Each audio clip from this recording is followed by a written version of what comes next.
यदि इस जन्म में ऐसा नहीं किया तो बहुत पछताना पड़ेगा। बस दिन जा रहे हैं, दिन जा रहे हैं। रोज 2-4 बार दिन में ऐसी तैयारी होती है, जाना है, श्री जी के पास जाना है। हमें प्रतिपल ऐसी तैयारी में रहना है जैसे किसी को विदेश जाना है, अभी मकान भी बेच देते हैं, खेती भी बेच देते हैं, अब तो यहाँ रहना नहीं, जाना है।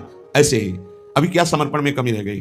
कुछ अपना तो नहीं रह गया है, कहीं किसी का कर्जा तो नहीं है, कुछ देना तो नहीं है, कुछ लेना तो नहीं है, बिल्कुल फाइन, रोज का रोज बराबर, पता नहीं कब से ना हो। इसलिए बिल्कुल तैयारी रखो, ना किसी से द्वेष, ना किसी से राग। इसी जन्म में ऐसी स्थिति बना ले, ना कोई अपना ना कोई पराया, निरंतर भजन तो जीवन मुक्त है।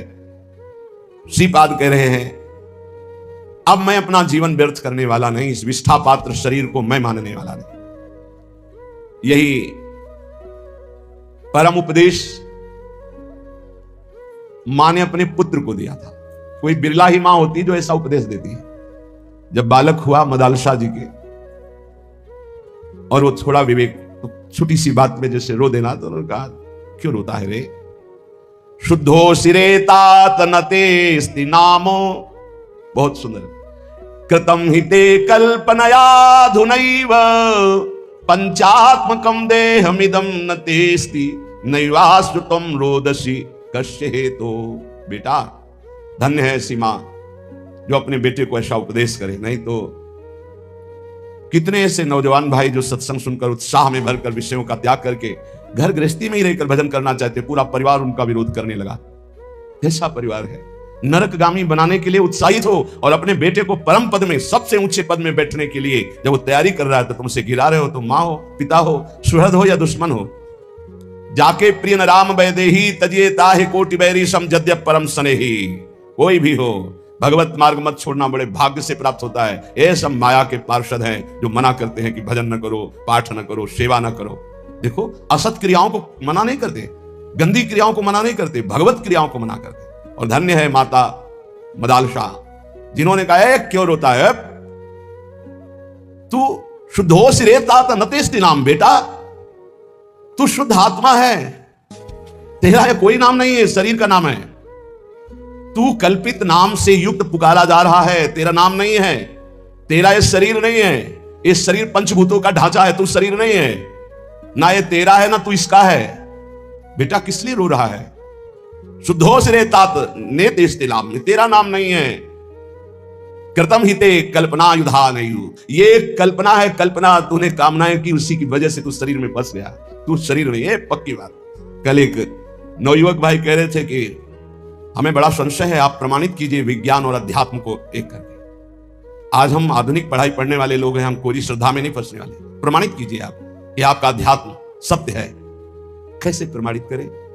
विज्ञान केवल स्थूल को जानने वाला है, वो भी बहुत प्रवीण विज्ञान में जो है, केवल स्थूल जगत, इसके आगे नहीं। स्थूल जगत, स्थूल शरीर सूक्ष्म में प्रवेश ही नहीं है, और अध्यात्म सूक्ष्म के आगे कारण से भी परे है। विज्ञान क्या जानेगा? क्या जानेगा? विज्ञान केवल स्थूल जगत, स्थूल ढांचा, इसी का केवल विज्ञान है और कोई विज्ञान नहीं। हमें बता दीजिएगा, स्थूल जगत, स्थूल ढांचा, इतना ही विज्ञान है। कोई यंत्र तैयार हुआ आज तक विश्व ब्रह्मांड में जो सूक्ष्म शरीर को दिखा सके, जो कारण शरीर का अनुभव करा सके? फिर आत्म तत्व तो ये बहुत ही स्थूल जगत। जैसे कहा जाता है कि चंद्र लोक गए, मिथ्या। एक सीमा, इसके बाद अंतरिक्ष है, इसके बाद स्वर्गलोक है। स्वर्गलोक में सबसे ऊंचाई पर चंद्रलोक है, जहां सूर्य से भी कई हजार योजन ऊपर, और सूर्य तक पहुंच जाए कोई तो राख के सिवा कुछ नहीं हो सकता। अब वहां कैसे जाना कि चंद्रलोक है? वहां कोई मिला था क्या कि मैं चंद्रलोकवासी हूं? एक सीमा है जहां तक पहुंचा जा सकता है यंत्रों के द्वारा। फिर सिद्धावस्था के द्वारा गति होती है, यंत्रों की गति नहीं होती, पांच भौतिक शरीरधारी की गति नहीं हो सकती। वहां सिद्धावस्था, सूक्ष्म शरीर, देव शरीर से प्रवेश होता है। एक सीमा है, जिस सीमा में जाके आप बोल सकते हो, चंद्रलोक बोल सकते हो, कुछ भी बोल सकते हो, वो आपकी कल्पना है। आकाश के ऊपर जो स्वर्ग, महालोक, जनलोक, तपलोक, सत्यलोक, इन लोकों में सिद्धावस्था को प्राप्त महापुरुष पहुंचते हैं। स्थूल, जितना स्थूल, स्थूल यंत्र से स्थूल तक की, जहां स्थूल की सीमा समाप्त, वहां सिद्धावस्था में प्राप्त सूक्ष्म देहधारी महापुरुष जा सकते हैं, स्थूल शरीरधारी। आज भी त्रिशंकु लटके हुए हैं बीच में। विज्ञान, जितने अस्त्र का निर्माण हो रहा है वो हमारे शास्त्रों में लिखे हुए हैं। कोई भी क्रिया जिसे ऑपरेशन कहा जाता है, शल्य क्रिया शास्त्रों में लिखी हुई है। शल्य क्रिया क्या बिजली आज बनी है क्या? ये विद्युत प्रवाह तो कब से चला रहा है? जहां आपस में जल का घर्षण होता तो आकाश से बिजली नहीं गिरती क्या? तो विज्ञान बनाता कहां से है? हमारे शास्त्रों से ही तो। लेकिन स्थूल मात्र को, सूक्ष्म को नहीं, ना बना पाया है ना बना पाएगा। अरे बोले विज्ञान ने हवाई जहाज बना दिए, तो पेट्रोल वाले बनाए ना, डीजल पेट्रोल ये पढ़ते होंगे ना। ऐसे विमानों का ब्रह्म ऋषियों ने निर्माण किया जिसमें ना ड्राइवर की जरूरत है ना पेट्रोल डीजल की जरूरत है। ए पुष्पक चलो अयोध्या, चल गया। पुष्पक रुक जाओ, पुष्पक रुक गया। और ऐसे एक विमान नहीं, असंख्यों विमान देवलोक में हैं, पर पहुंच नहीं। कोई ललकारे ना अध्यात्म को। जहां से भौतिकवाद समाप्त होता है वहां से अध्यात्म प्रारंभ होता है। जहां विज्ञान हाथ खड़ा कर देता है वहां से प्रारंभ होता है अध्यात्म। अध्यात्म को कैसे? इसलिए पुत्र तू रो मत, तू शुद्ध आत्मा है। बहुत भी जब आके ज्यादा छाटने लगते ज्ञान विज्ञान ना, तो सीधी बात होती है कि 3.5 हाथ के शरीर में रहते हुए कितने साल हो गए तुम्हें? बोले 40 साल। 40 साल में 1 सेकंड भी अपने से मिले हो? कल एक प्रश्न करता कर, हम कोई श्रद्धा पे विश्वास नहीं करते, जिसको हमने देखा नहीं उसको मानते नहीं। तो तुमने अपने को देखा अपने को?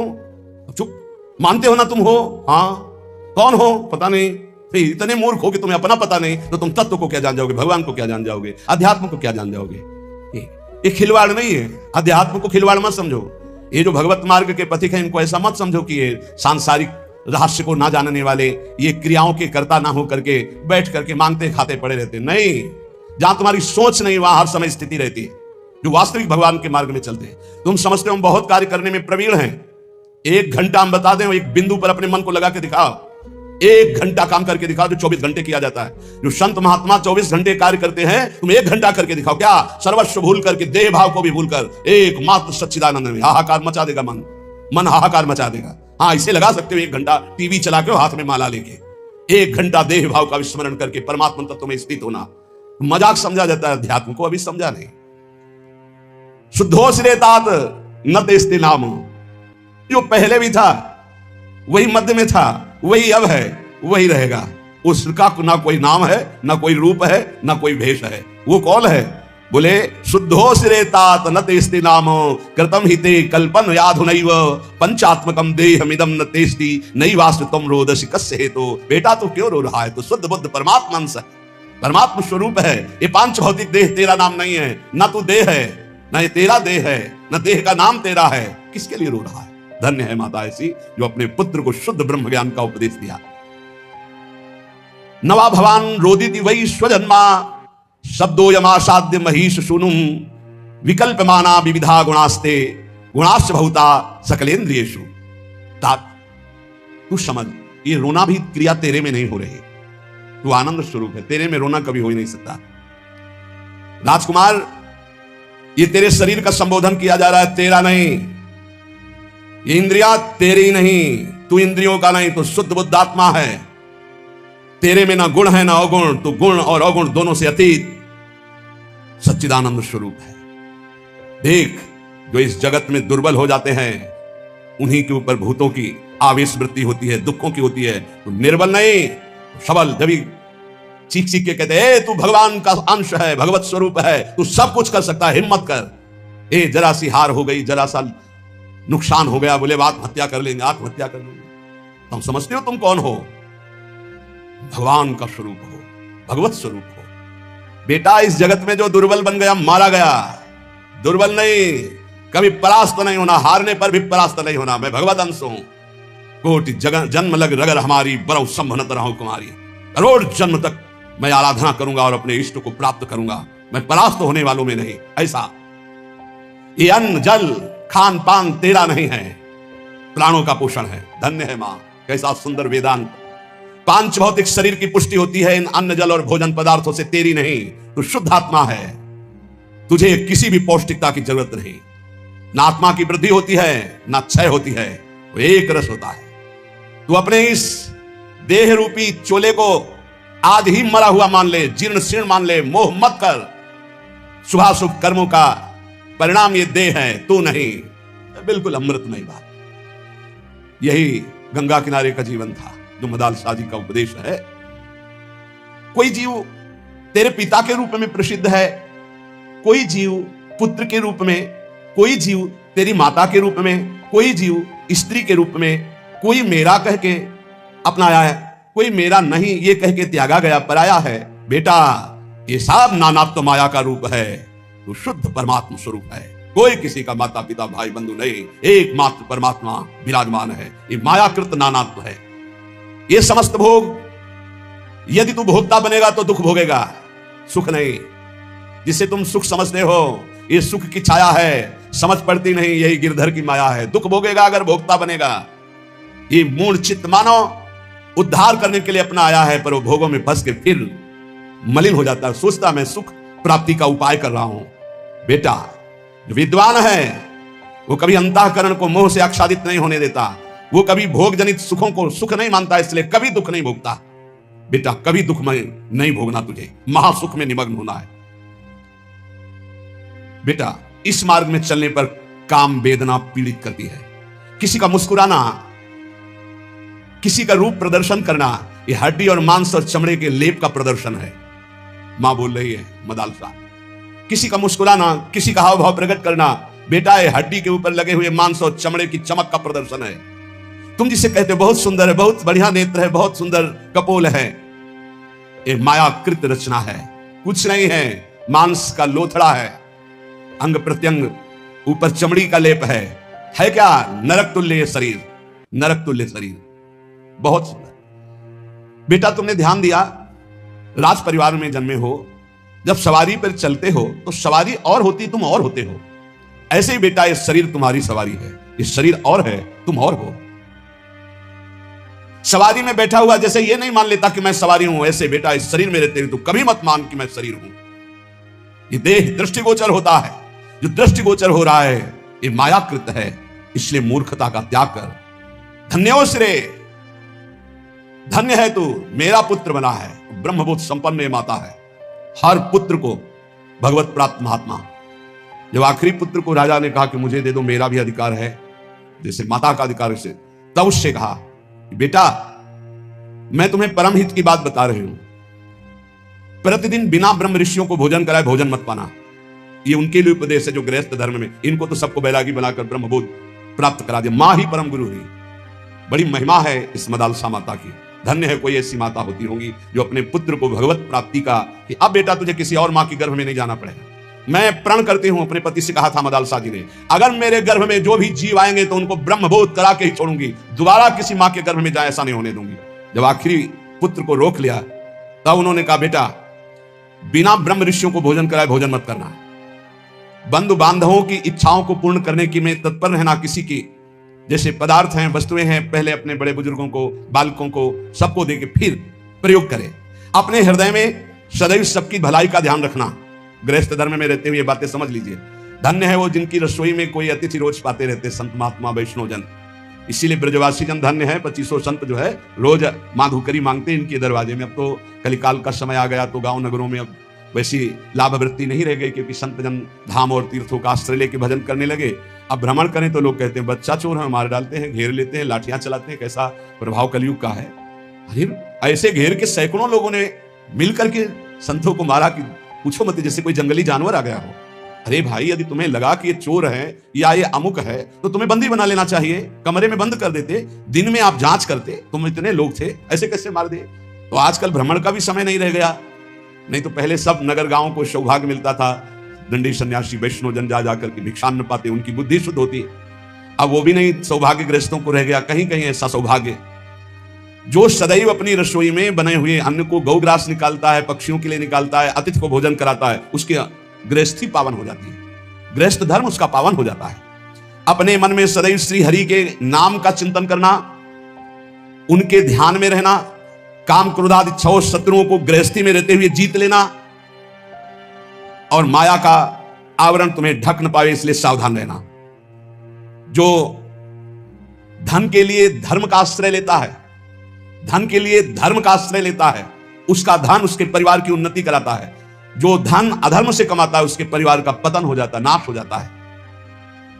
धन का प्रयोग सदैव दूसरों के सुख के लिए उतना पर्याप्त है जितना अन्न पेट में चला जाए, वस्त्र और बकाया परिवार की सेवा, राष्ट्र की सेवा, अन्य जनों को जिनको आवश्यक है उनकी सेवा, ये कमाने के लिए भेजे गए हो। कि ज्यादा जमा करने के चक्कर में मत पड़े, नहीं जमा ही रहेगा, वो जमा ही रहेगा, दूसरा ही उसका प्रयोग करेगा। आप तो ना सुकृत कर पाए, सद्व्यय कर पाए और ना उसका भोग कर पाए, व्यर्थ में आपका गया। गांव में तो कई ऐसे मकान खुदाई पर मिलते थे कि दीवार मोटी मोटी होती थी, उनमें कलसे में रुपए रखे मिलते थे। अब बोलो एक एक सिक्का जोड़कर मर गए, ना धर्म किया ना स्वयं भोग किया, और जमा ऐसे पड़ा रहा। इसलिए बेटा धर्म का आश्रय लेकर धन कमाना और उस धन का सद्व्यय करना, सत्पुरुषों की सेवा में, सद्व्यवहार में। कभी पराई निंदा मत करना, मदालसा माता ने कभी पराई निंदा मत करना। विपत्ति से विपत्ति आ जाए तो भी किसी की निंदा मत करना। अगर कोई विपत्ति में पड़ा हो तो दौड़ करके उसका सहयोग करना। इस तरह तू आचरण करेगा तो तू भगवत प्राप्त हो ही जाएगा गृहस्थी में रहते हुए। संगः सर्वात्मना त्याज्यः सचेतुम न शक्यते शाश्वतभिः सकर्तव्यः शतां संगो हि भेषजम् कामा सर्वात्मना हेयो हातुं चेत् शक्यते न सः मुमुक्षाम प्रति तत्कार्यम सैव तस्यापि भेषजम्। ये 2 श्लोक लिख के अंगूठी में बांध दिए थे। जब तुम्हें ज्यादा परेशानी हो तो ये दवा लिखी, इसमें पढ़ लेना ये 2 श्लोक। आसक्ति का सब प्रकार से त्याग कर दो। यदि त्याग करने में सामर्थ्य ना हो तो संत पुरुषों का संग करना, क्योंकि संत पुरुषों के संग से सब आसक्तियों का नाश हो जाता है। कामनाओं को सर्वथा छोड़ देना, यदि ना छोड़ पाओ तो मोक्ष की कामना करना। मोक्ष की कामना से सब कामनाओं का अपने आप नाश हो जाता है। और मुमुक्षता, मोक्ष की इच्छा जब जागृत हुई, माया का नाश हो जाता है और वो भगवत प्राप्त हो जाता है। अब मैं मुक्त होना चाहता हूं संसार से। मदालसा जी ने अपने समस्त पुत्रों को भगवत प्राप्ति कराई। जो उपासक भगवत तत्व में स्थित होना चाहता है तो गुरु शुश्रूषणम सत्यम अक्रोधो दानमेव च एतत् चतुष्टयम् ब्रह्मन् शिष्टाचारेषु नित्यदा। जैसे शब्द सुने गए और वो हृदय में जाकर हमारी व्याकुलता पैदा कर दें। जैसे आज सुना कि तू देह नहीं, शुद्ध बुद्ध आत्म तत्व है, हर विकार इससे मिटाया जा सकता है। पर वो टिके कैसे, वो शब्द हमारे अंदर जाकर के टिके कैसे? तो कह रहे ये 4 बातें जिनमें हैं तो परमार्थ के शब्द अंदर गूंजने लगते हैं और उसका परिवर्तन कर देते हैं। सबसे पहले संत कृपा होती है, तभी वो शब्द हमको सुनने को मिलते हैं। कभी कभी ऐसा होता है कि पूर्ण भ्रष्ट आदमी के कान में भी जो भगवान के भजन में मगन संत जन है, उनकी जब बातें पड़ती तो जबरदस्ती उनका परिवर्तन कर देती है। उनका पावर जो भजन का है, कृपा का है गुरुजनों के, वो शब्द के साथ जाता है, जीव का परिवर्तन कर देता है। और उससे आगे बढ़ने के लिए, जैसे देखा गया 4-6 महीने तो ठीक चला, हम फिर फिसल गए। वो उनके वचन का पावर आपको बिल्कुल नार की स्थिति से ऊपर उठाया था। अब आपको संभल के चलना पड़ेगा। ऐसा नहीं कि जीवन भर बस वो काम कर जाएगा, नहीं, एक बार आपको निकाल के अब फिर दलदल में गिरोगे जाके तो मरो, आगे ठीक से चलो। ये 4 बातें जिसके जीवन में है वो अपने भजन को बढ़ाएगा, भजन को बचाएगा और भजन को बचा लेगा। गुरु आज्ञा में रहना, सत्य क्रिया, सत्य विचार, सत्य भाषण और क्रोध ना करना और दूसरों को अभय दान देना, भगवान नाम सुनाना, ये 4 बातें बहुत जोर की, जिसमें जीव का परम कल्याण हो जाता है। वेद का सार है सत्य, सत्य का सार है जितेंद्रियता और जितेंद्रियता का सार है त्याग, वैराग्य, उपरति। त्याग भोगों की इच्छा पर भोगूंगा नहीं क्योंकि भगवत प्राप्ति करनी है। वैराग्य भोगने की इच्छा ही नहीं रही, उपरति भोग ही है, ऐसी वृत्ति ही खत्म हो गई। यह है संपूर्ण वेदों का सार। जो न्याय युक्त कार्य हो, जिसको महापुरुषों ने किया है, जिसका विधान किया, वही कार्य किया जाए, मनमानी कोई कार्य ना किया जाए। यदि मनमानी कार्य किया गया तो उससे लाभ नहीं होगा। आजकल बहुत मनमानी हो रही, बहुत मनमानी। कोई किसी ना तो निगमागम शासन स्वीकार किया जा रहा है, वेद का शासन, और ना वेदज्ञ महापुरुषों का शासन स्वीकार किया जा रहा है। सब मनमानी करने में स्वतंत्र हैं। गुरु बस इस बात का कि तुम मंत्र हमें दो, हम 50 को और देते हैं, बस इस बात के लिए गुरु मंत्र दिया, उसका साक्षात्कार किया, इसके लिए नहीं। इसके लिए तो गुरु की अधीनता स्वीकार करनी पड़ेगी। कह रहे कि यत् करोत्य शुभम कर्म शुभम वा यदि सत्यम अवश्यम तत्समाप्नोति पुरुषो नात्र संशयः। होश में तुम जो कर्म करोगे शुभ या अशुभ तुम्हें भोगना पड़ेगा, कोई मिटा दे ऐसा समर्थ नहीं है। देख लो भाई, कोई मिटा दे ऐसा समर्थ नहीं, वो केवल वही मिटा सकते हैं जिन्होंने पूरी सृष्टि की रचना की, श्री भगवान, दूसरे की सामर्थ्य नहीं। इसलिए हमें विश्वास नहीं है। ये इसलिए बता रहे, करे यत् करोत्य शुभम कर्म शुभम वा यदि सत्तमम अवश्यम तत्समाप्नोति पुरुषो नात्र संशयः। अवश्य भोगना पड़ेगा जो कर्म किए हैं। इसीलिए हम कह रहे हैं किसी पर यह मत सोचो कि तुम्हारे कर्म को कोई नष्ट कर देगा, कोई नहीं, कोई नहीं। भगवान के पिता दशरथ जी का ये कर्म श्रवण कुमार का धोखे में बद हो जाना क्या नहीं मिटा सकते थे? उनके पिता ने साफ दिया, जैसे मैं पुत्र वियोग से मर रहा हूं ऐसे तू तड़प करके मरेगा। वैसा ही पूज्य महाराज दशरथ जी हा राम कह करके प्राण त्यागी।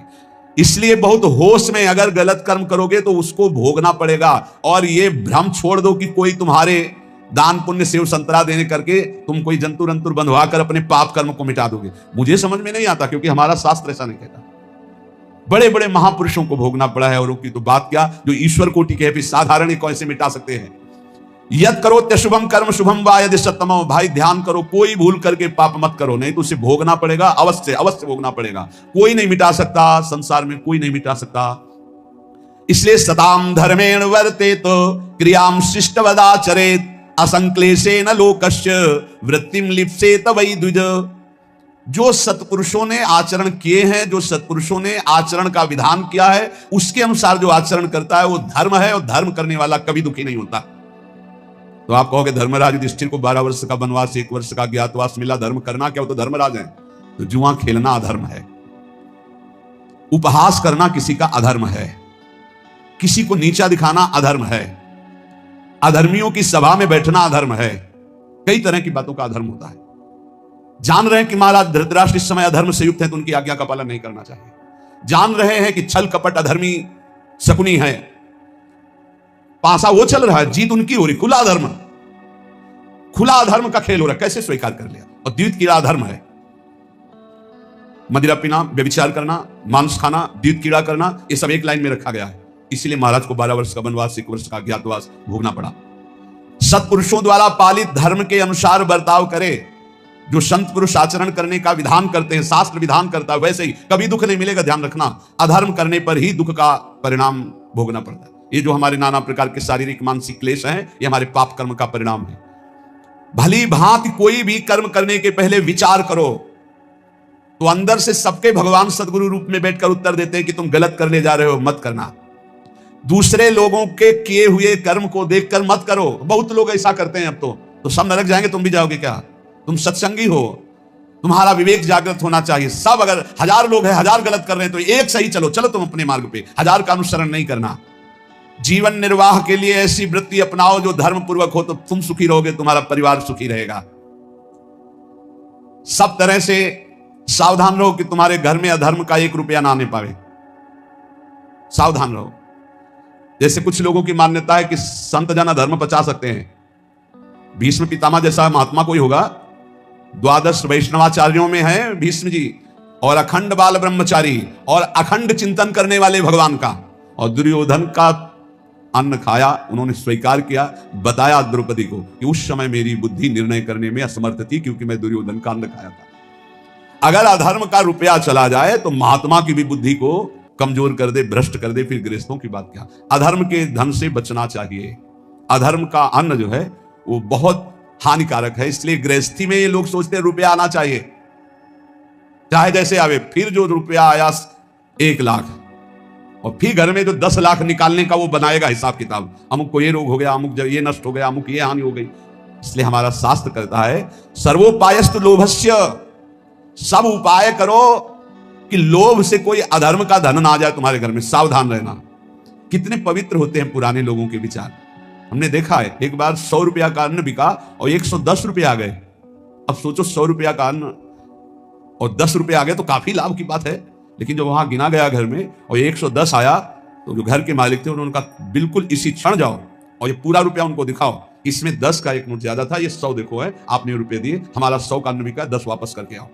10 वापस करके जब आए तब धर्मात्मा पुरुष के घर में ही भगवत भजन सुख शांति किस तरह की, भले अर्थ की अव्यवस्था हो, लेकिन धर्म की व्यवस्था एक अद्भुत शांति, एक अद्भुत सुख प्रदान करती। नमक रोटी खाओगे, चैन से सोओगे।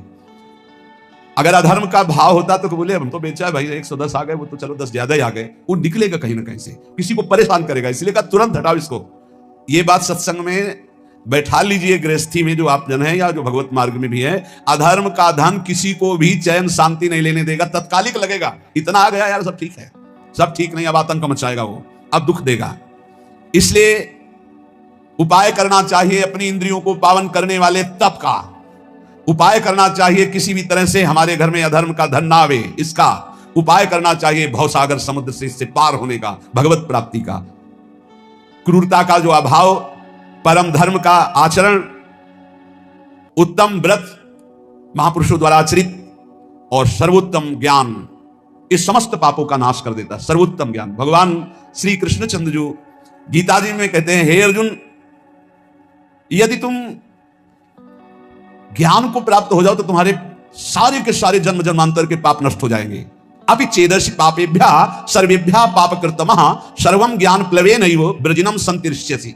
अगर तू सब पापियों में भी अधिक पापी है तो भी तू ज्ञान के द्वारा निसंदेह संपूर्ण पाप समुद्र से अच्छी तरह तर जाएगा। पक्की बात है। यहां ज्यादा दिन नहीं रुकना। भगवान ने भी अवतार लिया तो यहां शरीर का अंतर ध्यान लीला करनी पड़ी। तो तुम्हारा शरीर कैसे, तुम्हारा तो विनाशी है, वो तो संपूर्ण अविनाशी स्वरूप से प्रकट हुए। सच्चिदानंद रूपाय विश्वोत्पत्त्यादि हेतवे तापत्रय विनाशाय श्री कृष्णाय वयम नमः। जब उनको अपने दिव्य स्वरूप का अंतर ध्यान लीला करनी पड़ी तो तुम्हारा तो पार्थिव स्वरूप में मिटिया मिट तो होगा ही, आज नहीं तो कल। तो तैयारी कर लो। कल एक भगत जी कह रहे थे, डिप्रेशन में पहुंच गया हूं। क्यों भाई पहुंच गए? समस्याएं इतनी संसार की हो, जब मरने की बात आती है तो जी घबरा रहा है। वृद्धावस्था की तरफ शरीर जा रहा है, कहां जाना है कोई ठिकाना नहीं। एक जीव घबरा रहा है कि सब हमारा छूट जाएगा, जो जो हमने किया। हमका यही अध्यात्म औषधि देता है कि मरने से सब जग डरा मेरो मन आनंद। अब अपने को यह है क्या, कहां जाना है, पता है कहां जाना है, क्या होगा यह भी पता है क्या होगा। अपने को क्या डर है, क्योंकि अपना पास बन चुका है, अपना पता है हमको अमुक जगह जाना है, पता है हमारा पहले से वहां बुक हो चुका है सब। अब क्या परेशानी। मरने का मतलब है पुराने कपड़े को छोड़ करके दिव्य वस्त्र प्राप्त करके और बहुत बड़े घराने में प्रवेश करना, बहुत बड़ी जगह। तो खुशी होती ना। पुराना कमरा जो टपक रहा हो पानी बरसने में, वो छोड़कर एक दिव्य महल में आपको जाना, तो खुशी होगी कि नहीं होगी? आपको आनंद होगा। तो आपको मरने का आनंद इसलिए नहीं है क्योंकि आपने अपनी मरने की व्यवस्था नहीं की, जीने भर की केवल की। मरने की तो याद की नहीं, मरने की व्यवस्था की नहीं। अब जीने का एक निश्चित समय है, नियत श्वासें हैं और वो खर्चा हो गई। अब घबराहट पैदा हो रही, कहां जाऊंगा, क्या करूंगा। तो उन्होंने कहा, क्या उपाय? हमका हमारे घर में रह लो, दोस्ती कर लो। तुमने अपना घर तैयार नहीं किया तो मेरे घर में रह लो। बोले हाँ ऐसा तो हो सकता है। तुमका राधा राधा जपो, हमारे घर में आ जाओगे। राधा हमारा घर इतना बड़ा है कि ब्रह्मा ने जितनी सृष्टि रची है वो सब सृष्टि हमारे साथ चले तो भी वहां जगह खाली है। इतना बड़ा घर है। कर तुम अकर तुम अन्यथा कर तुम सर्व समर्था सा ईश्वर। ऐसे ईश्वर को भी जो अपने अधीन किए वो वृंदावन धाम है, अपनी शोभा, अपनी संपत्ति, अपने आनंद से। पर ये हमारे घर में उसी का प्रवेश होगा जो केवल हमारे घर के दरवाजे पर रहे। आन द्वार के मोहि न जानते, ध्यान रखना। ऐसे को ये घर नहीं प्राप्त होता। अगल बगल की आवाजें आएंगे, कितनी देर खड़े हो गए? बोले घंटों खड़े हो गए। 2 मिनट में आओ, इधर माला माल कर देंगे। यहाँ घंटों खड़े क्या कर रहे हो? अगर कदम बढ़ा दिया तो आधी छोड़ पूरी को धावे, पूरी मिले ना आधी पावे। बहुत सावधानी की जरूरत है। आन द्वार के मोहि न जानत। हमारे घर का परिचय वही जान सकता है जो हमारे दरवाजे पर अनन्य हो गया। दरवाजा किसका है? अलवेली सरकार का। तो दरवाजे का स्वरूप क्या है? राधा राधा राधा। इसीलिए रसना कटो जो अन्न रटो, मेरी जबान कट जाए जो और कुछ रटे। बस इसी अनन्यता से दिव्य भाव, दिव्य देह, दिव्य कुंज निकुंजों का अनंत काल तक के वास मिल जाता। अनंत काल तक के लिए विश्वास करो। ये हम ऐसे कोई हंसी मजाक में नहीं कहते हैं। नहीं नहीं, समुद्र से 10-5 टैंकर निकाल दिया जाए, जल तो कुछ कमी पड़ेगी क्या? और एक टंकी से एक गिलास भी निकालोगे तो उतना अंतर पड़ जाएगा। जिसको अपने तप के द्वारा दूसरे के कल्याण की बात होती है वहां फर्क पड़ेगा, और जहां करुणा समुद्र से वहां कोई फर्क नहीं पड़ता। सच्ची मानिए, हमारी स्वामिनी जी ने जिता दिया। स्वामिनी जी का ऐसा स्वभाव है, हम अंदर की बात तुम्हें कहते हैं, जैसे अत्यंत लाडला पुत्र हो अपना और खूब वैभव संपत्ति हो तो जिधर अंगुली करे वही खरीद के उसे दे दिया जाएगा। नहीं मम्मी ये बोले कितने का है? बोले दीजिए। और बेटा बोले, ऐसे रसिकों को प्यार करती लाडली जी। बोलो, बोले ये, बोले चलो निकलो। और बोले ये, बोले ये सब, बोले के पास। ऐसा स्वामी, उन्हीं के स्वभाव के। और ये स्वभाव आचार्य से परिचय मिलता है। कह रहे हैं सप्तारणी कृत स्वभाव सुधार सौगम राधा विधान में दिव्य निधानम अस्ति। उसी बल से तो हम बोलते हैं, हमारा कोई अलग बल थोड़ी। मेरे बल से वृंदावन रानी, उन्हीं के बल से। कैसा भजन होना चाहिए? हमारे घर का भजन कैसा है जिसको हमारे घर की प्राप्ति होगी? जो श्यामा श्याम का निरंतर भजन करते हैं उनके नेत्रों में जब श्यामा श्याम प्रकाशित होते हैं तो उनकी हालत हो जाती है ऐसी जैसे सावन का अंधा। ते सावन के सूर कहूं बिरले निष्कामी। हरियाली देख के अंधे हुए तो पूरा जीवन हरियाली ही हरियाली रहेगी, क्योंकि उनके नेत्र हरियाली के समय से गायब। तो श्यामा श्याम को देखकर नेत्रों की जगत देखने की जो मायामयी बात थी वो खत्म हो गई। तो जिधर देखते हैं उनको श्यामा श्याम ही दिखाई देता है। अब कुछ और दिखाई दे तो कामना होना, श्यामा श्याम को देखने वाले निष्कामी हो जाते हैं।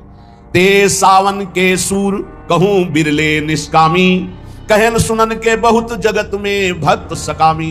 कहने सुनने वाले तो बहुत भक्त जगत में मिलेंगे, लेकिन निष्कामी भगवत प्रेमी प्रिया प्रीतम के अनुरागी ये तो बोले बिरले कोई ऐसे होते हैं। तो उन्हीं बिरलों की पंक्ति में बैठने का अपने को सौभाग्य मिल गया है। इसलिए कह रहे हैं, जाको तू दूर दूर बेर बेर जावे, सो तो हरि पास सदा पलक जो उघारे। तू आनंद की खोज में भोगों के लिए भाग रहा है देश विदेश, और आनंद समुद्र हरि तेरे अंदर बैठे हुए हैं। बाहर तू खोज ले, चाहे जहां भाग के जा, कहीं विश्राम नहीं मिलेगा, चाहे जहां भाग के चलेगा। ये अंदर की बात समझ लीजिए।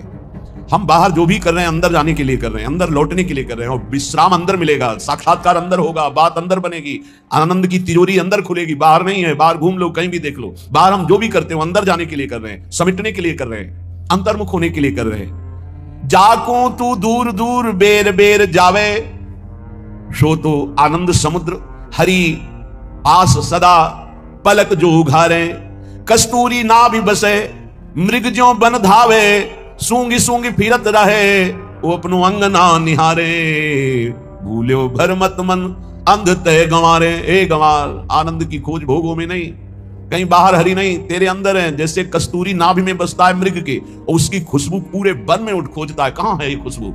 और अगर वो गर्दन झुका के देख ले तो उसी की नाभि में कस्तूरी पूरे वन में खोजता है। ऐसे ही यहां हरि विराजमान है। सहस्त्र शीर्षा पुरुषा सहस्राक्षा सहस्त्रपाद सभूमि दशांगुलम्मा, वेद कहता है। नाभि से 10 अंगुल नाप लो, ये हृदय स्थान में भगवान यहां विराजमान है। खोज रहे हैं हम बाहर, कब तक? जब तक अंतर्मुख होकर के नहीं डूबेंगे तो कहीं नहीं मिलेंगे। अंतर्मुख हुए और डूबे तो हमारे उर वृंदावन, और यही पहले वृंदावन झलकेगा, फिर नारायण या गौर श्याम को हृदय निकुंज, इसी हृदय निकुंज में गौर श्याम का साक्षात्कार हो जाएगा। कस्तूरी ना भी बसे मृग ज्यों बन धावे, सूंगी सूंगी फिरत रहे अंग ना निहारे। कुंजन के कोने बैठी श्यामा श्याम गावे, बहुत जल्दी लाभ मिल जाएगा। किशोरी तेरे चरणन की रज पाऊं, बैठ रहा हूं कुंजन के कोने, श्याम राधिका गाऊं। किशोरी तेरे चरणन की, बस आपकी चरण रज लगाने को मिले और श्यामा श्याम गाने को मिले, मुझे और कुछ नहीं चाहिए। कुंजन के कोने बैठ श्यामा श्याम गावे, तू नैनन के झरोखे में निरखे बिहारे। बैठे ही बैठे तुम्हारे नेत्रों में प्रकाशित हो जाएगा नित्य विहार। सीधा सीधा आपको दिखाई देगा, नहीं दिखाते उसमें, सीधा प्रसारण लाइव। निकुंज में क्या चल रहा है, सीधा प्रसारण, चैनल मिल गया। जे ही श्यामा श्याम श्यामा श्याम श्यामा श्याम श्यामा श्याम। तो गुरुदेव ने देखा, तन्मयता, समर्पण, निष्कामता, बदल दिया चैनल। जिस चैनल में माया के दृश्य, मैं मेरा तय तेरा, अच्छा बुरा, स्त्री पुरुष, जड़ चैतन्य खत्म, अब कुंज निकुंज और श्यामा श्याम से चरिया, अद्भुत सुख, सीधा प्रसारण, नाम रूप लीला धाम का अद्भुत सुख।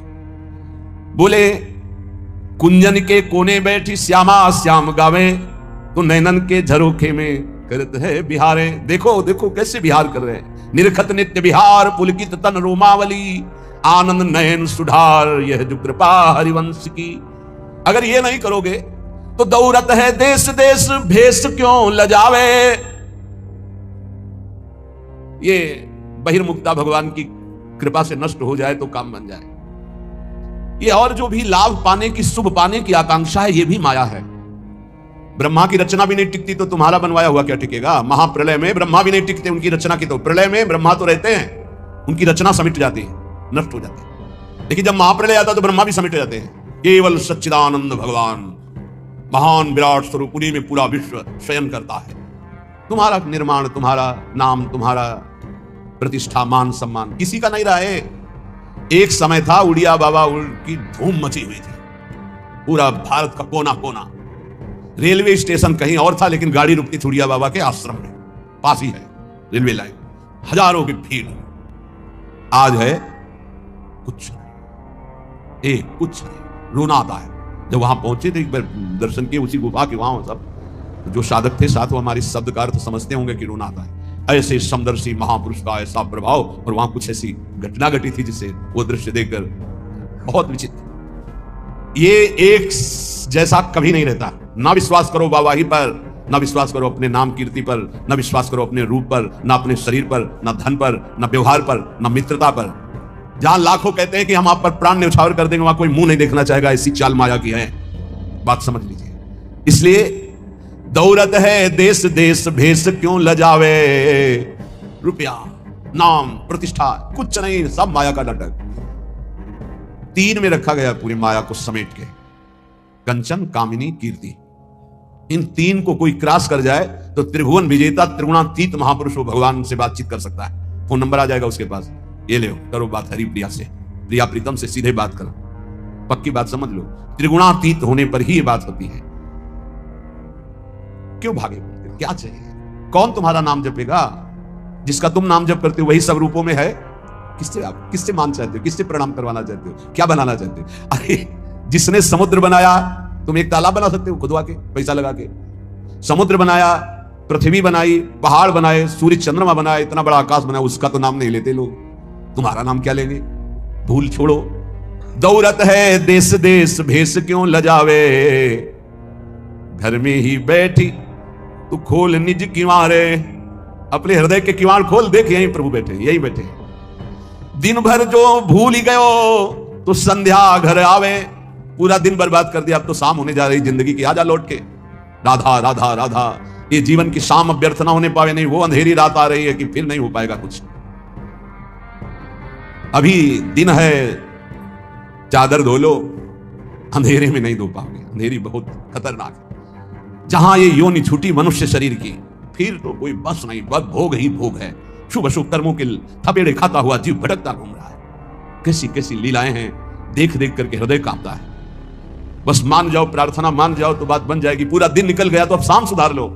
50 वर्ष बीत गए, 40 वर्ष बीत गए, 70 वर्ष बीत गए, अब जितनी श्वासें हैं, मरोगे ये तो जान ही लो, मरौती तो नहीं पिए हो ना। शरीर तुम्हारा नष्ट होगा पक्का मान लो, तो राधा राधा जमा कर लो बैंक में। तुमको इसमें गवर्नर की मोहर नहीं दिखाई दे रही, इसलिए ये सिक्का भारत में चलता नजर नहीं आ रहा, इसलिए इस पर धन बुद्धि नहीं।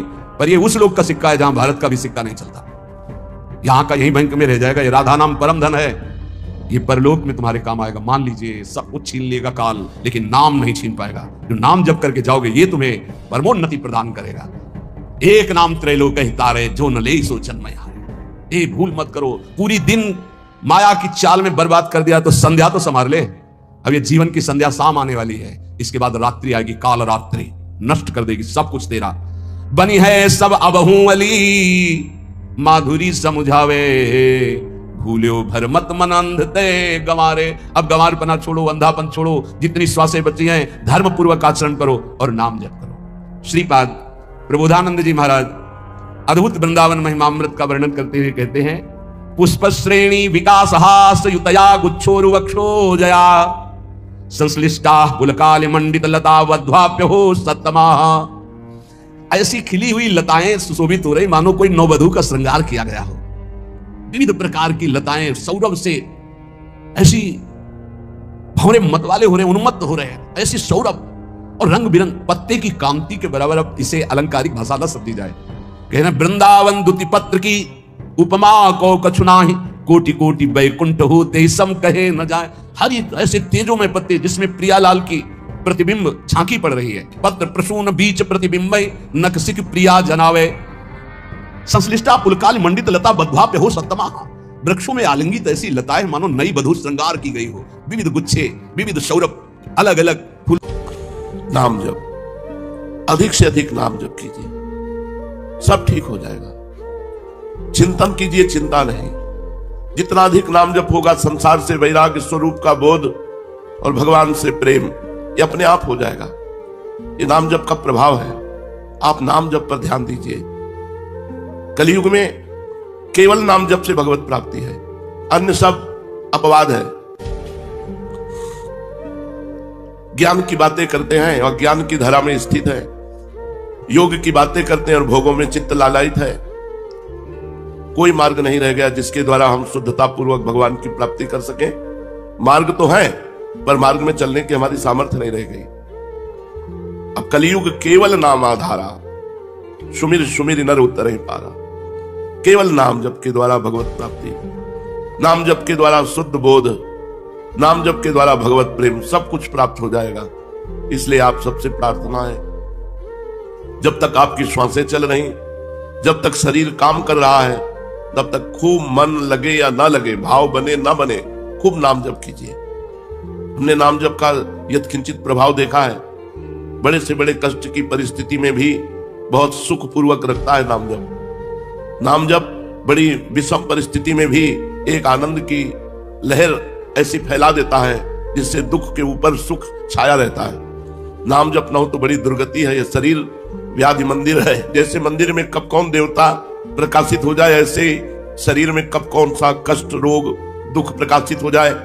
इसलिए खूब नाम जप करो। चलते हैं महाप्रभु चैतन्य देव की परम पावन लीला का कथन श्रवण करके अपने हृदय को प्रेममय बनाते हैं। नित्यानंद प्रभु 13 वर्ष की अल्प अवस्था में ही घर छोड़कर चले आए थे। लगभग 20 वर्षों तक तीर्थों में भ्रमण किया। इनके सन्यासी जी जो साथी थे वो छोड़कर कहां चले गए इसका कुछ भी पता नहीं चला। इतना अनुमान अवश्य लगाया जा सकता है कि उन महात्मा के लिए इनके हृदय में कोई विशेष स्थान नहीं बन सका। उनमें इनका गुरु भाव नहीं हुआ। 20 वर्षों तक इधर उधर घूमते रहे, किंतु जिस प्रेमी के लिए इनका हृदय छटपटा रहा था वो प्रेमी इन्हें कहीं नहीं मिला। महाप्रभु गौरांग का नाम सुनते ही इनके हृदय सागर में हिलोरें सी उठने लगी। चैतन्य महाप्रभु के दर्शनों के लिए मन व्याकुल हो उठा। इसलिए ये ब्रज से नवद्वीप की ओर चल पड़े। आज नंदनाचार्य के घर गौरहरि ने स्वयं आकर इन्हें दर्शन दिया। गौरहरि के दर्शन मात्र से इनकी चिरकाल की मनोकामना पूर्ण हो गई। जिसके लिए व्याकुल होकर देश विदेशों में फिर रहे थे वह वस्तु आज स्वयं ही इन्हें प्राप्त हो गई। सन्यासी थे नित्यानंद महाप्रभु, सन्यास लिए हुए थे। और गौरांग महाप्रभु अभी तक गृहस्थी में थे। गौरांग महाप्रभु की अवस्था से 11 वर्ष बड़े थे, किंतु प्रेम में तो छोटे बड़े या उच्च नीच का विचार होता ही नहीं। इन्होंने सर्वतोभावेन गौरांग महाप्रभु को आत्मसमर्पण कर दिया और गौरांग महाप्रभु ने इन्हें अपना बड़ा भाई समझकर स्वीकार किया। नंदनाचार्य के घर से नित्यानंद जी को साथ लेकर गौरांग महाप्रभु भक्तों सहित श्रीवास पंडित के घर पहुंचे। वहां पहुंचते ही संकीर्तन आरंभ हो गया। सभी भक्त नित्यानंद जी के आगमन के उल्लास में नूतन उत्साह के साथ भावावेश में आकर जोरों से कीर्तन करने लगे। अब तो कीर्तन की तुमुल ध्वनि छा गई। हरे कृष्णा कृष्ण कृष्ण हरे हरे।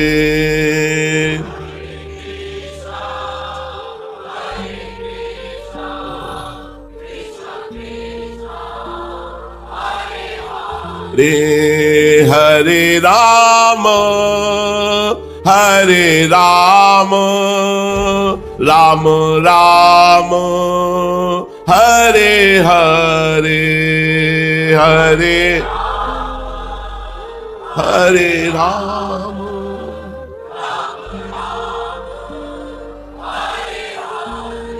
हरे कृष्ण कृष्ण कृष्ण हरे हरे।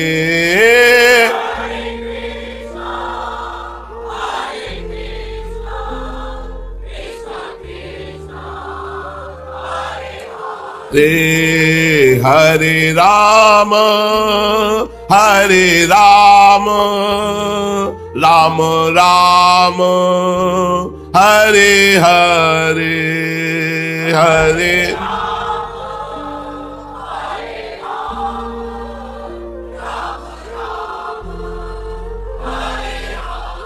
साथ में झांझ मृदंग ढप आदि बज रहे हैं, मंजीर आदि बज रहे हैं। भक्त प्रेम में विह्वल होकर जोरों से बोल रहे हरि बोल हरि बोल। कभी कोई नाच रहा है, कभी कोई गा रहा है, कभी जोरों से हरि बोल की तुमुल ध्वनि कर रहे हैं। आज के कीर्तन में बड़ा ही आनंद आने लगा, मानो सभी भक्त प्रेम में बेसुध होकर अपने आप को बिल्कुल भूल गए हों। अब तक गौरांग महाप्रभु शांत थे, अब उनसे भी न रहा गया। वे भी भक्तों के साथ मिलकर शरीर की शुद्धि भुलाकर जोरों से हरि ध्वनि करने लगे। महाप्रभु नित्यानंद महाप्रभु के दोनों हाथों को पकड़कर आनंद से नाचने लगे। नित्यानंद जी भी काठ की पुतली की भांति महाप्रभु के इशारे के साथ नृत्य कर रहे थे। उस छवि का कैसे वर्णन करें, जब गौरांग महाप्रभु नित्यानंद महाप्रभु के हाथ पकड़कर नृत्य कर रहे थे। भक्तवृंद मंत्रमुग्ध की भांति इन दोनों महापुरुषों का नृत्य देख रहे थे। पखावज बज रही थी, मंजीर बज रहे थे, सब बजना रुक गए और सब मंत्रमुग्ध की भांति नित्यानंद महाप्रभु और चैतन्य महाप्रभु का नृत्य देखने लगे। सभी वाद्यों का बजना बंद हो गया। भक्त जड़ मूर्ति की भांति चुपचाप खड़े निमाई और निताई के नृत्य के माधुर्य का निरंतर भाव से पान कर रहे थे। नृत्य करते करते चैतन्य महाप्रभु ने नित्यानंद महाप्रभु का आलिंगन किया। आलिंगन पाते ही नित्यानंद महाप्रभु बेहोश होकर पृथ्वी पर गिर पड़े और साथ में चैतन्य महाप्रभु भी चेतना शून्य से बन गए। क्षण भर के पश्चात महाप्रभु जोरों के साथ हुंकार करते हुए उठकर खड़े हो गए और जल्दी से भगवान के आसन पर जा बैठे, जो श्रीवास जी के घर में आसन भगवान का था। अब उनके शरीर में भगवत आवेश प्रतीत होने लगा। भावावेश में जोरों से हुंकार करने लगे। हाथ जोड़े हुए श्रीवास पंडित ने कहा, प्रभु आप क्या कह रहे हैं? आप कौन सी वारुणी की बात कर रहे हैं? प्रेम वारुणी तो आपके पास है। आप जिसके ऊपर कृपा करें वही इस प्रेम वारुणी का पान करके पागल बन सकता है। प्रभु के भावावेश को कम करने के निमित्त एक भक्त ने गंगाजल प्रभु को दिया। गंगाजल पान करके प्रभु कुछ स्वस्थ हुए। फिर नित्यानंद जी को अपने हाथों से उठाया। इसी प्रकार सभी भक्तों ने उस दिन संकीर्तन में बड़े ही आनंद का अनुभव किया। नित्यानंद महाप्रभु और चैतन्य महाप्रभु दोनों का नृत्य देख करके समस्त भक्त आनंद में खूब छके हुए थे। श्रीवास पंडित के घर ही नित्यानंद महाप्रभु निवास करने लगे। प्रभु अपने साथ ही नित्यानंद महाप्रभु को अपने घर लिवा गए और सच्ची माता से कहा, अम्मा देख, ये तेरा विश्वरूप लौट आया। तो उनके लिए बहुत रोया करती थी। माता ने उस दिन सचमुच नित्यानंद महाप्रभु में विश्वरूप के ही रूप का अनुभव किया और उन्हें अंत तक उसी भाव से प्यार करती रही। वे निताई और निमाई दोनों को ही समान रूप से पुत्र की भांति प्यार करती थी। एक दिन महाप्रभु ने नित्यानंद जी का प्रेम से हाथ पकड़े हुए कहा, श्रीपाद, कल गुरु पूर्णिमा है। गुरु पूजन के निमित्त कौन सा स्थान उपयुक्त होगा? नित्यानंद महाप्रभु ने कहा, श्रीवास पंडित के पूजा गृह की और संकेत करते हुए क्या इस स्थान में गुरु पूजन हो सकता है? हंसते हुए गौरांग महाप्रभु ने कहा, हाँ ठीक है। आचार्य तो श्रीवास पंडित ही हैं, इन्हीं का तो पूजन करना है। बस ठीक रहा, अब पंडित जी ही सब सामग्री जुटावेंगे। इन्हीं पर पूजा के उत्सव का संपूर्ण भार रहा। प्रसन्नता प्रकट करते हुए श्रीवास पंडित ने कहा, भार की क्या बात है? पूजन की सामग्री घर में उपस्थित है। केला, आम्र, पल्लव, पुष्प, फल और समिधा आदि आवश्यक वस्तुएं आज ही मंगवा लेते हैं। इनके अतिरिक्त और जिन वस्तुओं की आवश्यकता हो आप हमें बता दें। महाप्रभु ने कहा, अब हम क्या बतावें? आप स्वयं आचार्य हैं, सब समझ बूझ कर जुटा लीजिए। चलिए, बहुत समय व्यतीत हो गया, आप गंगा स्नान करके आवे। इतना सुनते ही श्रीवास, मुरारी, गदाधर आदि सभी भक्त निमाई और निताई के सहित गंगा स्नान के निमित्त चल दिए। नित्यानंद जी महाप्रभु का स्वभाव बिल्कुल छोटे बालकों का सा था। वे कुदक कुदक कर रास्ते में चलते। गंगा जी में प्रवेश कर गए तो फिर निकलना सीखे ही नहीं। घंटों जल में ही गोते लगाते रहते। कभी उल्टे होकर बहुत दूर तक प्रवाह में बहते चले जाते। सब भक्तों के सहित वे भी स्नान करने लगे। सहसा उसी समय इन्हें एक जल में नाक दिखाई दिया, घड़ियाल। जल्दी से आप उसे पकड़ने के लिए दौड़े। ये देखकर श्रीवास पंडित हाय हाय करके चिल्लाने लगे, किंतु ये किसी की कब सुनने वाले थे। आगे बढ़े ही चले जाते थे। जब श्रीवास के कहने से स्वयं गौरांग महाप्रभु ने आवाज दी, तब कहीं जाकर ये लौटे। बड़ा चंचल स्वभाव। इनके सभी काम अजीब होते थे। इससे पहले ही रात्रि में इन्होंने न जाने क्या सोचकर अपना दंड कमंडल ये सभी गंगा जी में प्रवाहित कर दिया। प्रभु ने इसका कारण पूछा तो आप चुप हो गए। तब प्रभु ने बड़े आदर के साथ कहा, श्रीपाद की स्थिति अब दंड कमंडल संभालने की नहीं है, अवधूत स्थिति है। गुरु पूर्णिमा के दिन सभी भक्त स्नान संध्या वंदन करके श्रीवास पंडित के घर आए। गुरु पूजा का बहुत बड़ा महत्व है। श्रीवास पंडित जी ने आज अपने पूजा गृह को खूब सजा रखा था। स्थान स्थान पर बंधनवार बंधे हुए थे। द्वार पर कदली खम्भ बड़े ही भले मालूम पड़ रहे थे। संपूर्ण घर गौ के गोबर से लिपा हुआ था, उस पर एक सुंदर बिछौना बिछा था। सभी भक्त आकर गुरुपीठ के सन्मुख बैठ गए। एक ऊंचे स्थान पर छोटी सी चौकी रखकर उस पर व्यासपीठ बनाई गई और उसमें श्री कृष्ण द्वैपायन भगवान व्यासदेव जी की सुंदर मूर्ति विराजमान की गई। सामने पूजा की सभी सामग्री रखी थी। कई थालों में सुंदर अमनिया किए हुए फल रखे थे। एक और घर की बनी हुई मिठाइयां रखी थी। एक थाली में अक्षत, धूप, दीप, नैवेद्य, तांबूल, पूंगी फल, पुष्पमाला तथा अन्य सभी पूजन की सामग्री सुशोभित थी। सिंहासन के दाईं ओर आचार्य का आसन बिछा हुआ था। भक्तों के आग्रह करने पर पूजा की पद्धति को हाथ में लिए हुए श्रीवास पंडित आचार्य के आसन पर विराजमान हुए। भक्तों ने विधि पूर्वक व्यास जी का पूजन किया। अब नित्यानंद महाप्रभु की बारी आई। वे श्रीवास जी के कहने से पूजा करने लगे। श्रीवास पंडित ने एक सुंदर सी माला नित्यानंद महाप्रभु के हाथ में देते हुए कहा, श्रीपाद इसे व्यास जी को पहनाइए। श्रीवास जी के इतना कहने पर नित्यानंद प्रभु ने वो माला व्यासदेव जी को नहीं पहनाई। वे उसे हाथ में ही लिए हुए चुपचाप खड़े रहे। इस पर फिर श्रीवास पंडित ने जरा जोर देकर कहा, श्रीपाद आप खड़े क्यों हैं, माला पहनाते क्यों नहीं? जिस प्रकार कोई पत्थर की मूर्ति खड़ी रहती है, उसी प्रकार माला हाथ में लिए हुए नित्यानंद महाप्रभु जीव के त्यों ही खड़े रहे, मानो उन्होंने कुछ सुना ही नहीं। तब तो श्रीवास पंडित घबराए। उन्होंने समझा नित्यानंद जी हमारी बात तो मानेंगे नहीं, यदि महाप्रभु आकर इन्हें समझाएंगे तो जरूर मान जाएंगे। प्रभु उस समय दूसरी ओर बैठे हुए थे। श्रीवास जी ने प्रभु को बुलाकर कहा, प्रभु नित्यानंद जी व्यासदेव को माला नहीं पहनाते, आप इनसे कह दीजिए कि माला पहना दें, देरी हो रही है पूजन में।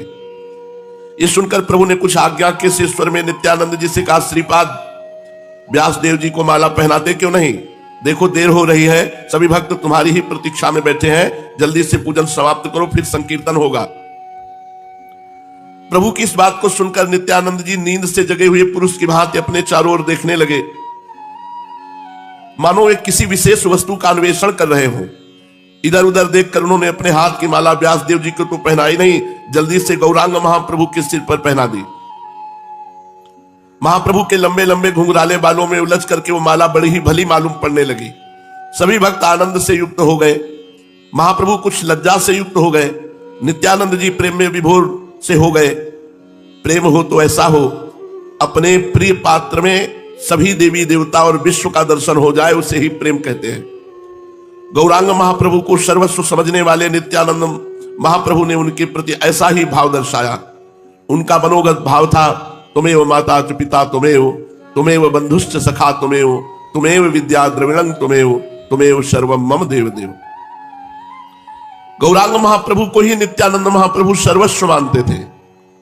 उनकी भावना के अनुसार उन्हें प्रत्यक्ष फल भी प्राप्त हो गया। उनके सामने गौरांग महाप्रभु की ये नित्य की मानुषिक मूर्ति बिल्कुल विलुप्त हो गई और देखा कि गौरांग महाप्रभु 6 भुजा से युक्त हो गए।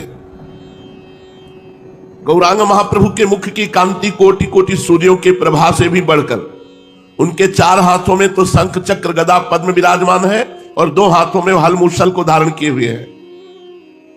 नित्यानंद जी प्रभु के इस अद्भुत रूप के दर्शन से अपने को कृतकृत्य मानने लगे। उनके नेत्र उन दर्शनों से तृप्त ही नहीं होते थे। उनके दोनों नेत्र बिल्कुल खुले के खुले रह गए, पलक गिरना एकदम बंद हो गई। नेत्रों की दोनों कोरों से अश्रुओं की धारा बह रही थी। शरीर चेतना शून्य था। भक्तों ने देखा उनकी सांस चल नहीं रही है। उनका शरीर मृतक पुरुष की भांति अकड़ा हुआ पड़ा है। केवल मुख की अपूर्व ज्योति को देखकर और नेत्रों से निकलते हुए अश्रुओं से ही यह अनुमान लगाया जा सकता था कि वे जीवित हैं। भक्तों को इनकी ऐसी दशा देख करके बड़ा भय हुआ। श्रीवास आदि सभी भक्तों ने भांति भांति की चेष्टाओं द्वारा उन्हें सचेत करना चाहा, किंतु उन्हें बिल्कुल भी होश नहीं हुआ। महाप्रभु ने जब देखा कि नित्यानंद जी किसी भी प्रकार नहीं उठते, तो उनके शरीर पर अपना कोमल कर कमल फेरते हुए प्रेम के साथ कहने लगे, श्रीपाद अब उठिए। जिस कार्य के निमित्त आपने इस शरीर को धारण किया है, अब उस कार्य के प्रचार का समय सन्निकट आ गया है। उठिए और अपनी अहेतु की कृपा के द्वारा जीवों का उद्धार कीजिए। सभी लोग आपकी कृपा के भिखारी बने बैठे हैं। जिसका आप उद्धार करना चाहें उसका उद्धार कीजिए। श्री हरि के सुमधुर नामों का वितरण कीजिए। यदि आप ही जीवों के ऊपर कृपा करके भगवान नाम का वितरण न करेंगे तो पापियों का उद्धार कैसे होगा। प्रभु के कोमल कर स्पर्श से नित्यानंद महाप्रभु की मूर्छा भंग हुई। वे अब कुछ कुछ प्रकृतिस्थ हुए। नित्यानंद जी को होश में देखकर महाप्रभु भक्तों से कहने लगे, व्यास पूजा तो हो चुकी, अब सभी मिलकर एक बार सुमधुर स्वर से श्री कृष्ण संकीर्तन कर लो। प्रभु की आज्ञा पाते ही पखावज बजने लगी।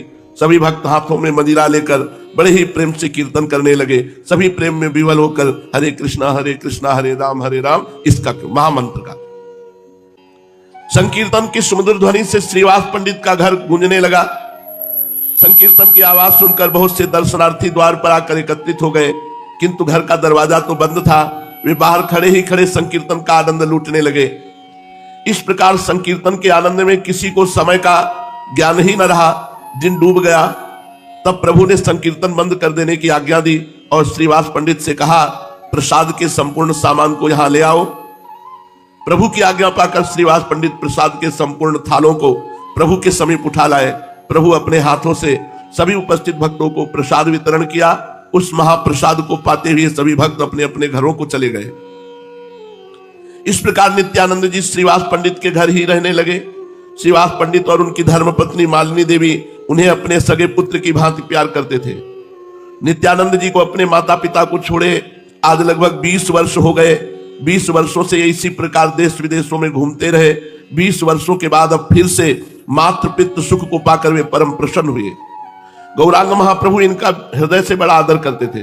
वे इन्हें अपने बड़े भाई से भी बढ़कर मानते थे। तभी तो यथार्थ में प्रेम होता है। दोनों ही ओर से सत्कार के भाव हो तभी अभिन्नता होती है। शिष्य अपने गुरु को सर्वस्व समझे और गुरु शिष्य को चाकर न समझ करके अपना अंतरंग सखा समझे, तभी दृढ़ प्रेम हो सकता है। गुरु अपने गुरुपने में ही बने रहे और शिष्य को अपना सेवक अथवा दासी समझते रहे। इधर शिष्य अनिच्छापूर्वक कर्तव्य सा समझकर उनकी सेवा शुश्रूषा करता रहे, तो उन दोनों में यथार्थ प्रेम नहीं होता। गुरु शिष्य का बर्ताव तो ऐसा होना चाहिए जैसा भगवान श्री कृष्ण और अर्जुन का, जैसा जनक जी और श्री सुखदेव जी का शास्त्रों में सुना जाता है। नित्यानंद जी गौरांग महाप्रभु को अपना सर्वस्व ही समझते थे, किंतु गौरांग महाप्रभु सदा उनकी पूजा करते, आदर सत्कार करते थे। यही तो इन महापुरुषों की विशेषता है। नित्यानंद जी का स्वभाव बड़ा चंचल था। वे कभी कभी स्वयं अपने हाथों से भोजन ही नहीं पाते। तब श्रीवास की पत्नी मालिनी देवी उन्हें अपने हाथों से छोटे बच्चों की तरह खिलाती। कभी कभी ये उनके साथ बालकों की भांति क्रीड़ा करते, कभी उनकी गोद में शिशुओं की तरह क्रीड़ा करते। इस प्रकार ये श्रीवास और उनकी पत्नी मालिनी देवी को वात्सल्य सुख का आनंद देते हुए उनके घर में सुखपूर्वक रहने लगे। प्रेम सचमुच स्वाभाविक है, बनावटी नहीं होता। यदि वास्तव में उसमें किसी भी प्रकार का संसारी स्वार्थ नहीं है, तो दोनों ही ओर से हृदय में एक प्रकार की हिलोरे से उठा करती है। सीने में दिल को खींचता हुआ सा देखकर ही अनुमान करते हुए कहते हैं, इश्क उसको ही कहते होंगे शायद सीने में जैसे कोई दिल को मला करे। ये प्रेम की एक स्थिति होती है। जो मैं ऐसा जानती प्रीति के दुख होए, नगर ढिंढोरा पीटती अजीब प्रीति न करियो कोय। प्रेम में एक मीठा मीठा दर्द होता रहता है अपने प्रीतम के चिंतन में। निश्चयात्मक क्रिया देने में डरती है। अद्वैताचार्य जी शांतिपुर में बैठे हुए महाप्रभु से प्रेम कर रहे हैं और गौरांग महाप्रभु की हर लीला को सुनते मन ही मन प्रसन्न होते। अपने प्यारे की प्रशंसा सुनकर हृदय में स्वाभाविक ही एक प्रकार की गुदगुदी से होने लगती है। महाप्रभु चैतन्य देव का यशा सौरभ धीरे धीरे संपूर्ण गौड़ देश में व्याप्त हो चुका था। आचार्य प्रभु के भक्ति भाव की बातें सुनकर आनंद में विभोर होकर नृत्य करने लगते और अपने आप ही कभी कभी कह उठते, गंगा जल और तुलसी दल से मैंने चिरकाल तक भक्त भय भंजन भगवान का अर्चन पूजन किया था। ऐसा प्रतीत होता है कि मेरा वह पूजन अब सफल हो गया। गौरहरि भगवान चैतन्य महाप्रभु के रूप में प्रकट होकर भक्तों के दुखों को दूर करेंगे। उनका हृदय बार बार कहता, प्रभु की छत्र छाया में रहकर अनेकों भक्त पावन बन रहे हैं। वे अपने को गौरहरि के संसर्ग और संपर्क से कृतकृत्य बना रहे हैं। मन कहता अद्वैताचार्य का कि तू भी चल करके अपने इस नीरस जीवन को सार्थक क्यों नहीं बना लेता। किंतु प्रेम में भी एक प्रकार का मीठा मीठा मान होता है। अपने प्रिय की कृपा की प्रतीक्षा में भी एक प्रकार का अनिर्वचनीय सुख मिलता है। इसीलिए थोड़े ही देर बाद वे फिर सोचते, मैं स्वयं क्यों चलूं, जब ये ही मेरे इष्ट देव हैं तो मुझे स्वयं बुलावे, बिना बुलावे मैं क्यों जाऊं। इन्हीं सब कारणों से इच्छा होने पर भी अद्वैताचार्य नवद्वीप नहीं आते थे। इधर महाप्रभु को जब भावावेश होता तभी जोर से चिल्ला उठते कि नाड़ा कहां है। नाड़ा अद्वैताचार्य जी को कहते थे। हमें बुलाकर स्वयं शांतिपुर में जा छिपा, उसी के हुंकार से तो हम आए हैं। पहले तो भक्तगण नाड़ा का अर्थ ही नहीं समझ पाए कि महाप्रभु का अभिप्राय किससे है।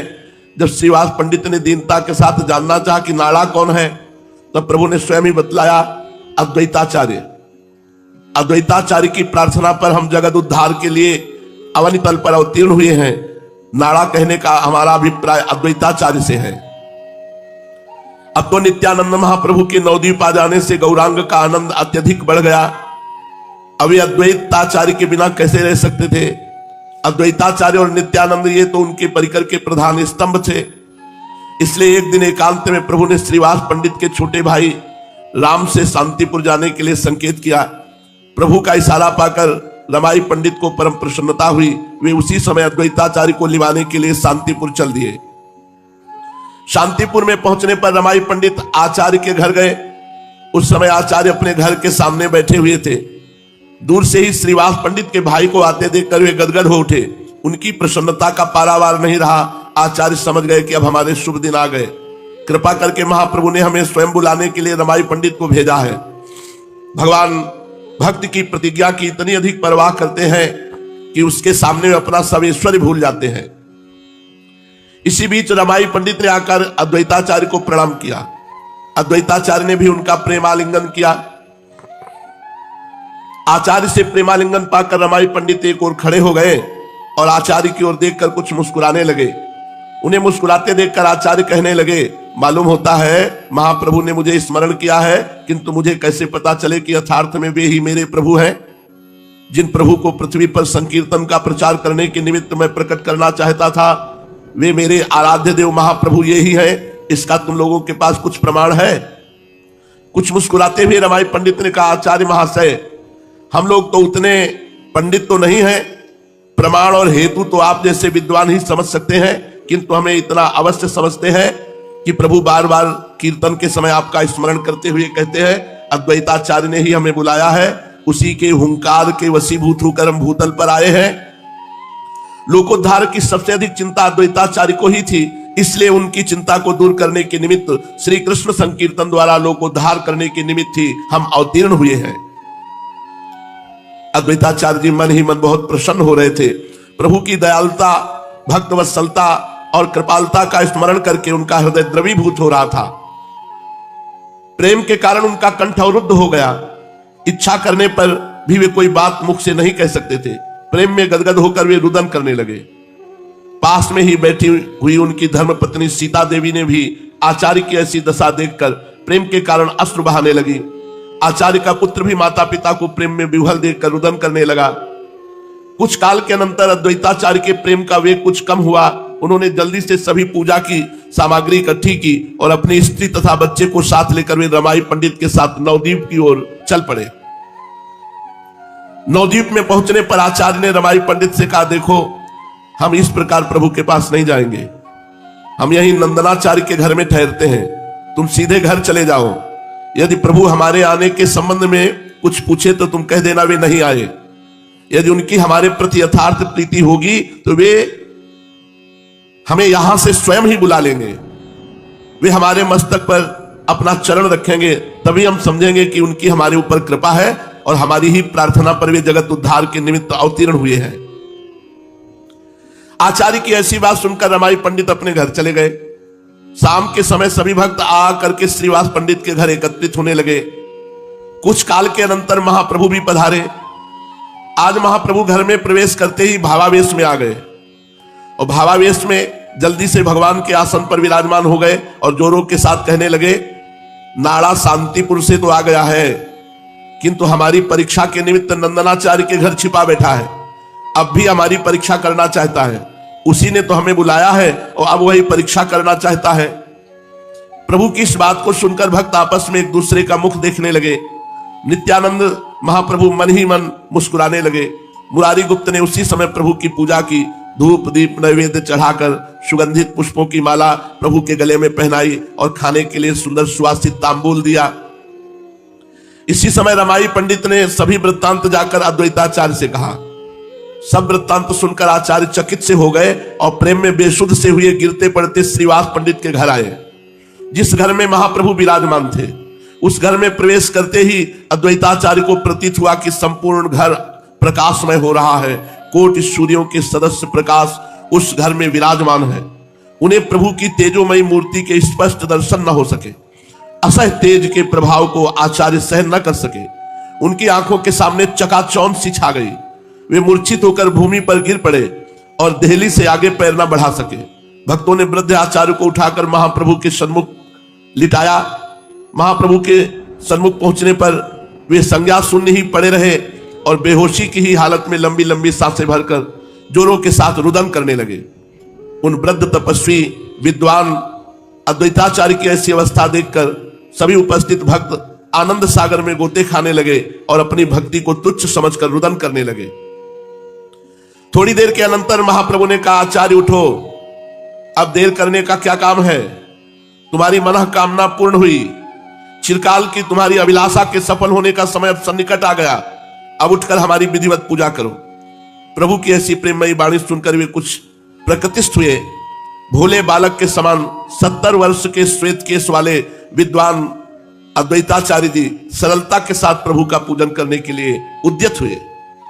जगन्नाथ मिश्र जिन्हें पूज्य और श्रेष्ठ मानते थे, विश्व रूप के जो विद्या गुरु थे और निमाई को जिन्होंने गोद में खिलाया था, वे ही भक्तों के मुकुटमणि महामान्य अद्वैताचार्य जी एक 23 वर्ष के युवक के आदेश से सेवक की भांति अपने भाग्य की सराहना करते हुए चैतन्य महाप्रभु की पूजा करने लगे। इसे तो ही विभूतिमत्ता कहते हैं, इसे ही भगवत्ता कहते हैं, जिसके सामने सभी झुक जाएं, जिसके प्रभाव से जाति कुल रूप तथा अवस्था में छोटा होने पर भी पुरुष सर्वपूज्य समझा जाता है। अद्वैताचार्य ने सुवासित जल से पहले महाप्रभु के चरणों को पखारा, फिर पाद्य अर्घ देकर सुगंधित चंदन प्रभु के श्रीअंगों में लेपन किया। तदनंतर अक्षत धूप दीप नैवेद्य आदि चढ़ाकर सुंदर माला प्रभु के गले में पहनाई और तांबूल देकर वे हाथ जोड़कर गदगद कंठ से स्तुति करने लगे। रोते रोते वे बार बार इस श्लोक का गान करते, नमो ब्रह्मण्य देवाय गो ब्राह्मण हिताय च जगद्धिताय कृष्णाय गोविंदाय नमो नमः। इस श्लोक पढ़ते पढ़ते वे और भी गौरांग महाप्रभु को लक्ष्य करके भांति भांति की स्तुति करने लगे। स्तुति करते करते वे बेसुध से हो गए। इसी बीच अद्वैताचार्य की पत्नी सीता देवी ने महाप्रभु की पूजा की। महाप्रभु ने भावावेश में आकर उन दोनों के मस्तक पर अपने श्री चरण रखे। प्रभु के पाद पद्मों के स्पर्श मात्र से आचार्य पत्नी और अद्वैताचार्य आनंद में विभोर होकर रुदन करने लगे। महाप्रभु ने आचार्य को आश्वासन देते हुए कहा, आचार्य अब जल्दी से उठो, अब देर करने का काम नहीं, अपने संकीर्तन द्वारा मुझे आनंदित करो। प्रभु का आदेश पाते ही आचार्य दोनों हाथों को ऊपर उठाकर प्रेम के साथ संकीर्तन करने लगे। सभी भक्त अपने अपने वाद्यों को बजा बजा कर आचार्य के साथ संकीर्तन करने में निमग्न हो गए। अद्वैताचार्य प्रेम के आवेश में जोरों से नृत्य कर रहे थे। उन्हें शरीर की तनिक भी सुध-बुध नहीं थी। वे प्रेम में इतने मतवाले बने हुए थे कि कहीं पैर रखते और कहीं जाकर पैर पड़ते। धीरे धीरे स्वेद कंप अश्रु स्वरभंग तथा विकृति आदि सभी संकीर्तन के सात्विक भावों का अद्वैताचार्य के शरीर में उदय होने लगा। भक्त भी अपने आप को भूलकर अद्वैताचार्य की ताल के साथ अपना ताल स्वर मिला रहे थे। इस प्रकार उस दिन के संकीर्तन में सभी को अपूर्व आनंद आया। आज तक कभी भी इतना आनंद में संकीर्तन नहीं हुआ था। सभी भक्त इस बात का अनुभव करने लगे कि आज का संकीर्तन सर्वश्रेष्ठ रहा। क्यों न हो, जहां अद्वैताचार्य जी, नित्यानंद महाप्रभु और चैतन्य महाप्रभु तीनों ही प्रेम के मत वाले एकत्रित हो गए हों, वहां अद्वितीय तथा अलौकिक आनंद आना ही चाहिए। बहुत रात्रि बीतने पर संकीर्तन समाप्त हुआ और सभी भक्त प्रेम में छके हुए से अपने अपने घरों को चले गए। प्रेम में छोटेपन का भाव नहीं रहता। प्रेमी अपने प्रिय को सदा बड़ा ही समझता है। भगवान भक्त प्रिय है। जहां भक्त उन्हें अपना सर्वस्व समझते हैं, वहां भगवान भक्त को अपना सर्वस्व समझते हैं। भक्त के प्रति श्रद्धा का भाव प्रदर्शित करते हुए भगवान स्वयं कहते हैं, मैं भक्तों के पीछे पीछे इस कारण फिरा करता हूं कि उनकी पद धूलि उड़कर मेरे ऊपर पड़ जाए और उससे मैं पावन हो जाऊं। अनुब्रजाम में हम नित्यम पूये अत्यंगुरेणु भी। देखो, जगत को पावन बनाने वाले प्रभु के ये भाव हैं। भक्त दिन रात्रि भगवान का भजन करते हैं, तो भगवान कहते, जो मेरा जिस रूप में जैसे भजन करता है, मैं भी उसका उसी रूप से वैसे ही भजन करता हूं। विश्व के एकमात्र भजनी भगवान की लीला तो देखिए, प्रेम का कैसा अनोखा दृष्टांत है। जो विश्वंभर हैं, चराचर सभी प्राणियों का जो सदा पालन पोषण करते हैं, जिनके संकल्प मात्र से संपूर्ण विश्व तृप्त हो सकता है, वे कहते हैं कि कोई मुझे भक्ति से कुछ दे देता है, उसे ही मैं प्रसन्न होकर खा लेता हूं। पता नहीं खाने की चीज है कि नहीं। देखो, फूल सूंघने की है, जल पीने की है, और अन्न फल खाने की है, पर प्रभु कहते पत्रम पुष्पम फलम तोयम ये में भक्ता प्रेक्षति। प्रेम में पागल हुए भगवान कहते, मुझे कोई भक्ति भाव से पत्र पुष्प फल जल भी दे दे तो मैं उसे अमूल्य वस्तु समझकर खा लेता हूं। अश्नामी, पत्ते और फूलों को भी खा जाते हैं, इसलिए कहा अश्नामी। धन्य है ऐसे जगत का पालन पोषण करने वाले भगवान भक्ति भाव को स्वीकार करते हैं। क्यों ना हो, प्रेम युक्त जब एक चुल्लू जल दिया जाए, एक पत्र दिया जाए, एक पुष्प दिया जाए, तो भगवान उसे तत्काल ही अश्नामी शब्द का प्रयोग किया, मैं खा लेता हूं। और इसका प्रमाण भी दिया है।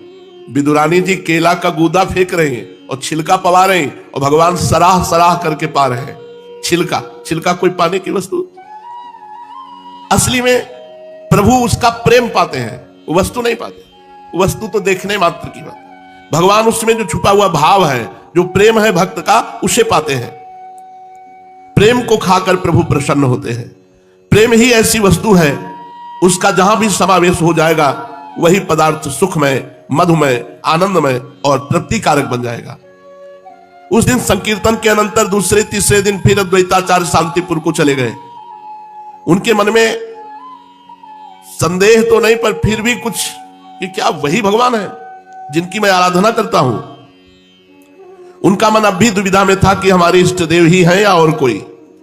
इसलिए एक दिन वे संशय बुद्धि से फिर नवद्वीप आए। उनका हृदय प्रभु की ओर स्वतः ही आकर्षित हो गया था। उन्हें महाप्रभु की स्तुति मात्र से परमानंद प्रतीत हुआ था, पर भीतर एक भाव बना था, क्या है मेरे आराध्य देव हैं।